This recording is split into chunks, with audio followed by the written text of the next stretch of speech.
سامعین کرام، قیامت کا دن بہت سخت ہوگا۔ ہم رمضان میں دعا مانگتے ہیں کہ قیامت کے دن اللہ معاف کرے ہماری غلطیوں کو، اس لیے کہ اس مہینے کو معافی کا مہینہ کہتے ہیں۔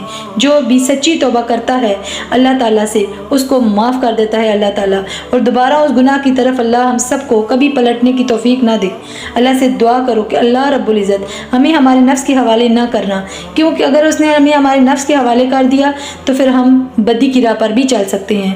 اللہ ہم سب کو اور ہم سب کے نفس کو اپنے قابو میں رکھے۔ رمضان کے مہینے میں کوئی بھی اچھا کام کرنے کا ثواب زیادہ ملتا ہے۔ اسی طرح سے دعا، رمضان کے مہینے میں دعا زیادہ سے زیادہ مانگنا چاہیے۔